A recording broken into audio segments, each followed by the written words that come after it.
नमस्कार दोस्तों, स्वागत है आज की वीडियो में आप सभी का। दोस्तों, प्रदोष के व्रत का शास्त्रों में बहुत ही खास महत्व होता है। ये व्रत बहुत ही पुण्य फल देने वाला माना जाता है। प्रदोष का हर व्रत हर महीने की त्रयोदशी तिथि पर रखा जाता है।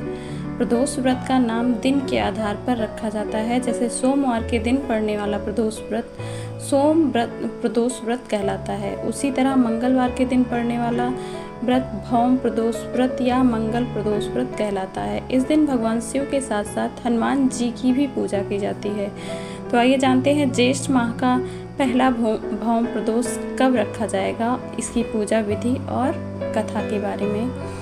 तो सबसे पहले हम आपको बता दें, हिंदू पंचांग के अनुसार इस साल ज्येष्ठ महीने की त्रयोदशी तिथि की शुरुआत 4 जून को सुबह 12:18 पर होगी। वहीं इस तिथि का समापन 4 जून की रात 10:01 पर होगा। ऐसे में भौम प्रदोष का व्रत 4 जून 2024 को रखा जाएगा। इस दिन पूजा के लिए शाम 7:16 के रात 9:18 तक का शुभ मुहूर्त है। इसकी पूजा विधि क्या है, अब हम इसके बारे में बात करेंगे। प्रदोष व्रत के दिन सुबह स्नान के बाद शिव जी का ध्यान कर व्रत का संकल्प लें। उसके बाद घर के मंदिर में गंगा जल छिड़ककर साफ करें। फिर शिव और पार्वती की प्रतिमा स्थापित करें, आसन लगाएं और उत्तर पूर्व दिशा की ओर मुख करके पूजा करें। महादेव को फूल, बेलपत्र, अक्षत आदि अर्पित करें। शाम के समय शिव मंदिर जाएं और शिवलिंग की पूजा करें। उसके बाद ओम नमः शिवाय मंत्र का 11 बार जाप करें। अंत में कथा का पाठ करें और आरती करके भोग लगाएं। हर माह के शुक्ल और कृष्ण पक्ष की त्रयोदशी तिथि को प्रदोष तिथि का व्रत रखा जाता है। प्रदोष व्रत की तिथि जब मंगलवार को हो जाती है तो उसे भौम प्रदोष के नाम से जाना जाता है। भौम प्रदोष व्रत में कथा सुनने व कहना बहुत ही महत्वपूर्ण माना जाता है और इस कथा से जो है पूजा का फल बढ़ जाता है। बिना कथा के पूजा पूर्ण नहीं मानी जाती है। मान्यता है कि भौम प्रदोष व्रत की कथा सुनने व कहने से भगवान शिव का आशीर्वाद प्राप्त होता है और जीवन के सभी कष्ट दूर हो जाते हैं। तो आइए जानते हैं भौम प्रदोष व्रत की कथा के बारे में। सूत जी बोले, अब मैं मंगल त्रयोदशी प्रदोष व्रत का विधि विधान कहता हूँ। मंगलवार का दिन व्याधियों का नाशक है। इस व्रत में एक समय व्रती को गेहूं और गुड़ का भोजन करना चाहिए। इस व्रत के करने से मनुष्य सभी पापों और रोगों से मुक्त हो जाता है। इसमें किसी प्रकार का संशय नहीं है।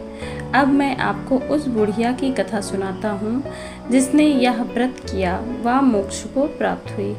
अत्यंत प्राचीन काल की घटना है। एक नगर में एक बुढ़िया रहती थी। उसके मंगलिया नाम का एक पुत्र था। वृद्धा को हनुमान जी पर बड़ी ही श्रद्धा थी। वह प्रत्येक मंगलवार को हनुमान जी का व्रत रखकर यथाविधि उनका भोग लगाती थी। इसके अलावा मंगलवार को एक ना तो घर लीपती थी और ना मिट्टी खोदती थी। इसी प्रकार से व्रत रखते हुए जब उसे काफ़ी दिन बीत गए तो हनुमान जी ने सोचा कि चलो आज इस वृद्धा की श्रद्धा की परीक्षा करें।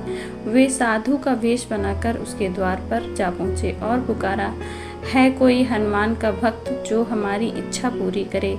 वृद्धा ने यह पुकार सुनी तो बाहर आई और महाराज क्या आज्ञा है। साधु भेषधारी हनुमान जी बोले कि मैं बहुत भूखा हूँ, भोजन करूँगा, तू थोड़ी सी जमीन लीप दे।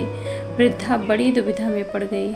अंत में हाथ जोड़कर प्रार्थना की, हे महाराज, लीपने और मिट्टी खोदने के अतिरिक्त जो काम आप कहेंगे वह मैं करने के लिए तैयार हूँ। साधु ने 3 बार परीक्षा करने के बाद कहा, तू अपने बेटे को बुला, मैं उसे औंधा लिटाकर उसकी पीठ पर आग जलाकर भोजन बनाऊंगा। वृद्धा ने सुना तो पैर तले जमीन खिसक गई, मगर वह वचन हार चुकी थी। उसने मंगलिया को पुकार कर साधु महाराज के हवाले कर दिया, मगर साधु ऐसे ही मानने वाले न थे। उन्होंने वृद्धा के हाथों से ही मंगलिया को औंधा लिटाकर उसकी पीठ पर आग जलवाई। आग जलाकर दुखी मन से वृद्धा अपने घर के अंदर जा घुसी। साधु जब भोजन को बुलाकर कहा कि वह मंगलिया को पुकारे ताकि वह भी आकर भोग लगा सके। वृद्धा में आंसू भरकर कहने लगी कि अब उसका नाम लेकर मेरे हृदय को न दुखाओ। लेकिन साधु महाराज न माने। वृद्धा को भोजन के लिए मंगलिया को पुकारना पड़ा। पुकारने की देर थी, मंगलिया बाहर से हंसता हुआ घर में दौड़ता आया। मंगलिया को जीता जागता देखकर वृद्धा को सुखद आश्चर्य हुआ। वह साधु महाराज के चरणों में गिर पड़ी। साधु महाराज ने उसे अपने असली रूप के दर्शन दिए। हनुमान जी को अपने आंगन में देखकर वृद्धा को लगा कि उसका जीवन सफल हो गया और उसका इतने दिन का व्रत तप जप सब सार्थक हो गया। दोस्तों, हनुमान जी बहुत ही दयालु स्वभाव के हैं और मंगल प्रदोष शिव जी और हनुमान जी के दिन का संयोग है। तो आप इस दिन पर शिव जी और हनुमान जी की पूजा करें और अपने जीवन के मंगल कार्यों को सफल करें। दोस्तों, अगर मेरा वीडियो पसंद आया हो तो प्लीज़ वीडियो को लाइक करें और चैनल को सब्सक्राइब करना ना भूलें।